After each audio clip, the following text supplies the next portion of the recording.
It's a nice camera you got, man. Thank you. What's up, Coach? Hey, how you feeling? Good. Good. Y'all got a fight coming up. Caleb Plant. Let me know how you feel about the fight. What are you thinking?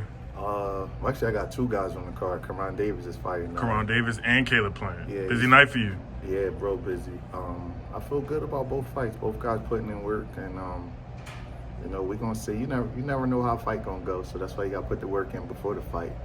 You know what I mean? And both of them working real hard. They got polar opposite kind of opponents, but they working real hard. So we interchanging some sparring partners because Kamaran fight is 60, Caleb fight is 68. So it's going good. That seems like it would be, beneficial to both of them. Have they worked at all together for this fight? They worked before, but they haven't worked for this fight. Okay. They both in rare form. Sometimes I don't like for my guys to work with each other because I'm calling shots on each one. It's just a thing that I got, you know what I mean? So they've been doing a lot of drills together, but they haven't actually had no live sparring. Can you see that energy going from one to the other and back and forth? Can you see them reciprocating each other's energy? Like, it's good that they training together? Yeah. They working off of each other. And Kamaran's real good in the gym, man. He's going to be a coach one day. Because all my guys, Caleb, even my guys back home, like J-Rock, I got a kid named JYD. Junkyard Dub. Yeah, they kind of like, they take a lot of advice from Kamaran. Kamaran got a real high IQ, and he's real relaxed when he fights. So he has a way of being able to articulate and communicate a lot of things to them. And, almost like a point guard in the ring? Yeah, man, he's real good, man. He really is. He's going to be a good coach one day. And out of all my guys I've had, besides Julian Williams, I've had him the longest. I've been training him since 2013. He kind of knows what I like, knows what I don't like. He knows how to communicate it to the other guys sometimes. Sometimes I'll get frustrated and he'll be like, yo, listen. He's real good. He's going to definitely be a coach one day. Okay, that's good to hear. Now, there was some beef between Charlo and Caleb, and it seems that has come to maybe a halt, maybe a squash. How you feel about that, and do you think that having a beef leading into a fight would be, a little better for the competitive nature? It don't really matter to me, man. They got to fight anyway. You know what I mean?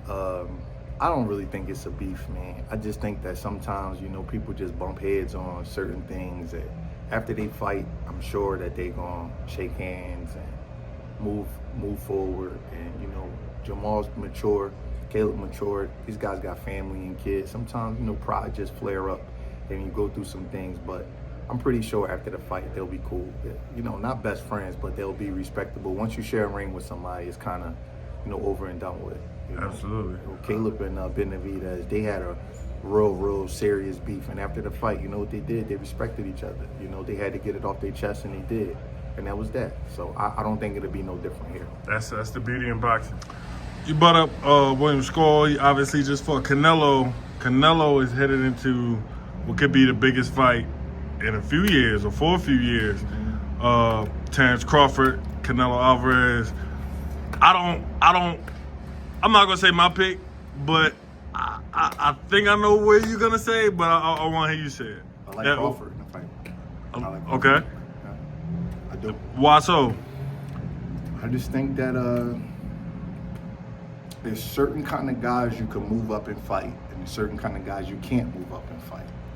And a guy like Canelo, like if Crawford was fighting Benavidez, I wouldn't pick him. You know what I mean? It's the downhill pressure. It's the size, it's the hand speed, it's the relentlessness of having to push that big body off you all night. I wouldn't pick him.